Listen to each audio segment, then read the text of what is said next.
Now, first and foremost, we need to talk about this. The naked lie detector test that went down just this evening with the world champion Vladimir Kramnik. No, I'm joking, that didn't happen, but I wish it did. No news yet on the lie detector test, I'm afraid. We don't even know what the question will be, despite all the speculation down in yesterday's comments. No doubt some of today's, so that's still to come. No update there, I'm afraid, but fear not, because the world's #1 cheese master, Marvelous Cabbage Patch, went a-farming. Grab your shovel, your welly boots, your favourite horse, your favourite goat, dust off the old plough. We're going a-farming with the current world Blitz co-champion. He's playing again in the Norwegian League. I mean, he barely ever plays classical chess these days, but surely one of the allures was to play this guy, Simon Adjustine, who's got the white pieces. Apologies on the pronunciation, no doubt butchering the surname. Please help me out, those from Norway and Scandinavia, right? But this guy, Simon, is Magnus Carlsen's first ever coach. You know, he was coaching him back in like 99, 2000, 2001 or whatever. His brother Espen was Magnus Carlsen's former manager. So big history with the family. And so it's always fun when they play and they haven't played for 11 years, you know, not touched the pieces in a formal classical game. So this was one to watch, and it really was a great battle here. So it was played Friday 7th of March, over the board, classical chess, longer time control, no freestyle weirdness. Pieces on the normal squares, and Simon goes pawn d4 here. Magnus plays the knight out to f6, and we'll rumble through these opening moves here because it's a standard Queen's Gambit decline, but it becomes non-standard, right? Because does Magnus play any of these tried and tested moves? No, he goes knight bd7. Okay, looks kind of normal. We get takes. Carlsbad structure, spelt with a K, a C, a Q. Nobody's got a clue. Now bishop f4. And everyone and his dog is playing pawn to c ships, stop the knight jumping, etc. Right? But what does Magnus do? He plays knight b6. I mean, this is a very, very rare continuation, because you're not running straight into knight b5 with issues. We'll know this is actually the saving grace. And if you don't want to chuck your queen or bring back the bishop, then you have to do this. But then there's this kind of thing, knight e4 is coming, and actually who's really attacking whom, right? As you can see, Stock Squid completely pooped its pants. Black is actually winning. So, okay, no knight b5, but we had to talk about it. Queen c2 instead. And now Magnus just takes us into a brand new game. Move 7 here. He plays the stinky knight h5, moving the knight for a second time, as well as this one, putting it on the edge, breaking all the rules. I mean, when you and I try and maneuver like this, like we're a top grandmaster, this is the result. This is what we look like. The onlookers just checking us out in disgust as you get this chaotic cacophony on the board, trying to get the pieces on the right squares, but we end up in a muddle and a jumble. Somehow Magnus just makes it look sexy. We get bishop e5, f6, normally frowned upon by Lord Hans Feingold, but unless you find knight b5 here, I mean, look at this crazy line. Let me just quickly show you this. You give a piece, but then you do this, check, king goes. Now you take here with check, this kind of thing. Apparently white's doing a little bit better. Who knows what the heck is going on after king d1. Absolute mess. But okay, that was apparently the best line for white. But not played. We get the bishop dropping back. Way more natural. By the way, have a look at the clock times on the left here. So somehow Simon's got 1 hour, 9 minutes, 26 seconds. He plays this move and he enters some kind of TARDIS or something. I don't know what it is, a wormhole, parallel universe. He gains back 6.5 minutes or something. No clue what's going on. Please excuse my voice. We now get pawn to c6, e3, bishop e6. It's standard stuff. And after this battery is formed, you do have to respond to this threat. Because if that pawn drops, then you gain access to the mushrooms. So g6 is played. a3 stops bishop b4, so bishop e7. And you could castle here, rook c1, even consider e4, right? But what was played, knight d2. Where is that one headed? Castles. And Simon's just like, anything you can do weird, I can do weirder, Magnus. I trained you in the dark arts of weirdness. He's putting his knight over there. I got no clue why. Knight d7. Magnus is just like, let's go. I've been on many a training camp where we visualise the pony manoeuvring. This is why, so I can out-weird my opponent, really screw with their mind. Knight a4. Simon's like, I can get even weirder, just keep popping the ponies. Presumably they're somehow looking at the c5 break, both of them trying to play against that.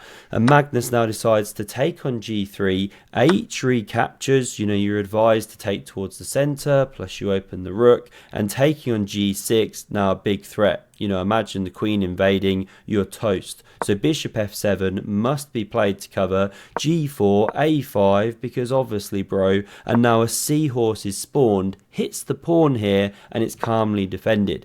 b6 was possible, set up the bathtub, but then c6 is weak. Magnus holds off. Bishop e2, maybe hints at knight d3, or bringing the bishop round. Not entirely sure. It did look good here. Too deep for me. Now we see knight takes on c5, and it's the start of a change in the game. A new middle game structure and momentum going on here. You could definitely capture with the knight. Then this seems to be the best line. Game goes on. c5 is achieved. You could have also gone here. c5 is achieved. Just a different game. Black's doing okay with the bishops and a nice break in the centre. So instead, pawn takes is played to really restrict these pawns. Nice idea. But of course, this could be a theme one day. Or bishop e6 and f5 coming on the way. Very different state of play. And after the old this is where Andrea just starts spinning the beats, because we've got an exciting battle game to come here. f5 from Magnus. He roars like a lion, and now we don't see takes, but instead bishop d3. I dare you to take on g4. Again, you get smack bang walloped. That would actually be a checkmate, if you played the recapture, so don't touch. Magnus instead plays queen c7, connects his rooks here. In some lines, this even does some defensive duties. Maybe you go here one day, so f4 shuts down the queen's access to this square. Sometimes this pawn was hanging in certain tactical lines, so multi-purpose move, but rook b to e8, the job's done there. Now does target the backwards e3 pawn. Rook h6 played, preparing to attack Magnus, so rook f7 covers. Now we see the doubling of the rooks, stacking those two towers. Tolkien's proud. Bishop f8 kicks the rook back, drop into h4 now, and after queen e7, we see g5 just shutting down the position. Still huge pressure here, but does the bishop move? Does Magnus go after this pawn? No. He plays in a much more direct way here. I mean, this move's just never occurring to anyone right. What does Magnus Carlsen play?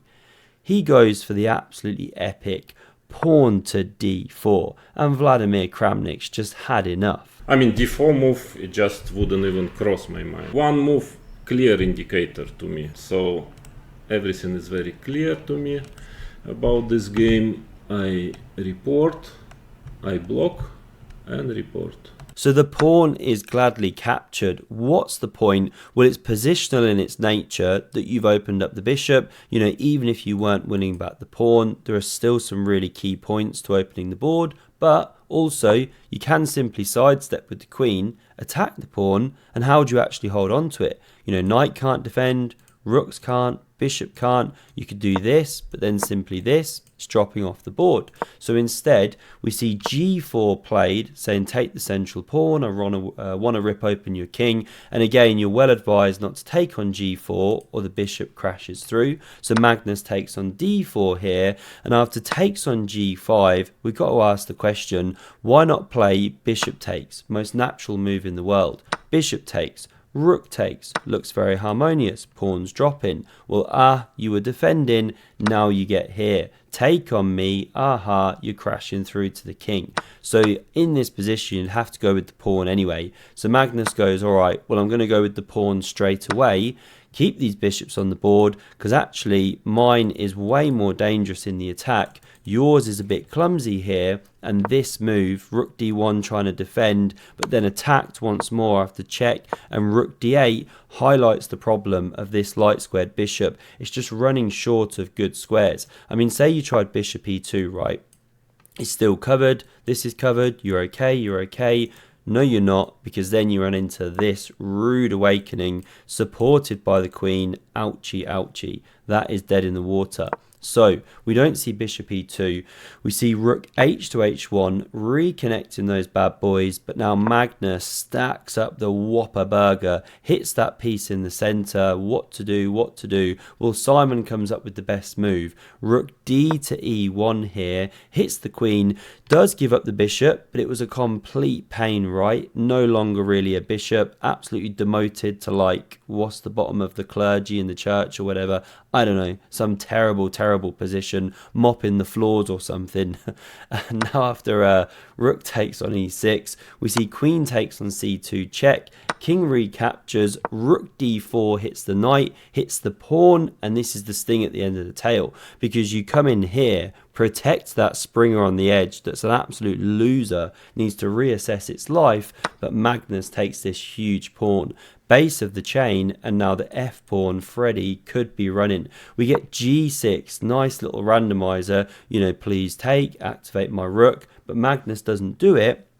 Instead, he just glides right on past like a runner warming up, and that one is very likely to just rush down, take first place. Why? Well, just like Magnus on the old track and field back in the day, Henrik Carlsen secretly hiding out on the I-file, dousing this pawn with water, right, giving it the energy it needs, the extra boost to actually run down the board, transform itself into a baby girl. So white's just doomed when you've got that kind of outside help on the I-file. So rook f6 was played, looking for the invasion. We get check, and if the king steps, of course, the knight drops. So it blocks on c3 here, a4 check, plays against the same themes. King can't take, rook's there, knight can't take, it's pinned, so we get a step back, hits the rook, rook d7, stops this little guy invading, covers the pawn, blah blah blah, and after rook h5, we now see this exchange of prisoners. First a check, king c1,